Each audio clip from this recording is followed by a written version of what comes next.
Tapi mungkin sedikit Pak Cete, aku tuh ingat Pak Cete pernah bilang ya, uang itu prinsipnya mengalir dari tempat tinggi ke tempat rendah. Nah untuk menutup sesi diskusi kita mungkin boleh dijelaskan filosofinya Pak dan semangat ya untuk teman-teman ini semua yang ada di sini tentunya untuk bisa belajar lagi lebih baik lagi dan bisa akhirnya mengucurkan uang Pak dari atas ke bawah begitu silahkan Pak Cete. Terakhir. Ya, jadi kalau ilmu air selalu mencari tempat yang terendah. Ya, dari tempat yang tinggi mengalir ke tempat yang rendah. Itu ilmu air. Kalau uang itu pasti mengalir ke tempat di mana imbal hasilnya itu lebih besar. Itu filosofinya. Jadi kalau imbal hasilnya lebih besar, ya pasti dia akan mengalir ke tempat yang lebih besar. Ya, nah makanya uang itu tidak ada pasportnya. Ya, jadi kalau imbal hasil SBN, misalnya surat berharga negara, lebih besar daripada Fed rate misalnya di Amerika dan rupiahnya itu kecenderungannya stabil, maka uang asing akan masuk ke Indonesia. Ya, melalui investasi ke surat berharga negara. Ya, begitu juga di saham, begitu juga di yang lain.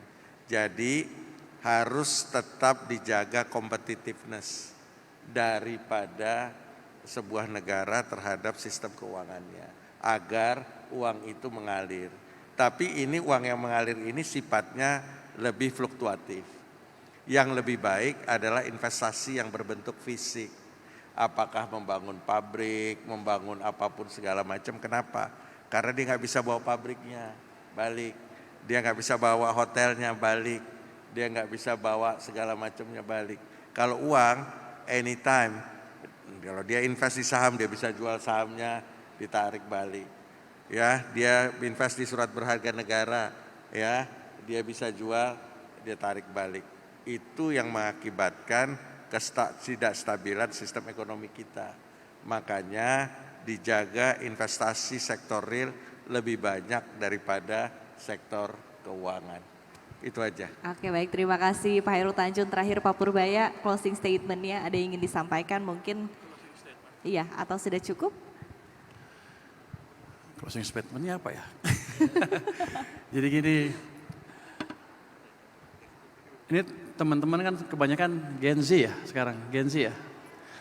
Jumlahnya tuh sekitar 60 juta orang sekarang, 60 juta orang. Nanti beberapa tahun lagi, Anda semua yang menjalankan dan menguasai ekonomi Indonesia. Sekarang mungkin Anda takutkan, oh orang banyak bilang masa depan Indonesia suram. Tidak seperti itu. Dengan pengetahuan yang Anda pelajari di sekolah, dari Pak Sete, dari tadi yang kita presentasikan, kalau Anda pakai nanti, Anda akan bisa menciptakan masa depan yang lebih baik. Jadi nasib Anda di tangan Anda sendiri. Anda penentu negara kita akan kemana. Kalau saya lihat semangatnya tadi dan pertanyaan yang dalam-dalam, saya nggak khawatir masa depan Anda nanti akan cerah. Kita berikan sekali lagi apresiasi untuk narasumber kita Bapak Hairul Tanjung dan juga Bapak Purbaya Yudi Sadewa. Terima kasih dan terima kasih juga untuk semuanya yang telah hadir di sini dalam sesi panel diskusi yang pertama. Demikian kita kembalikan ke rekan saya Dina Gurning.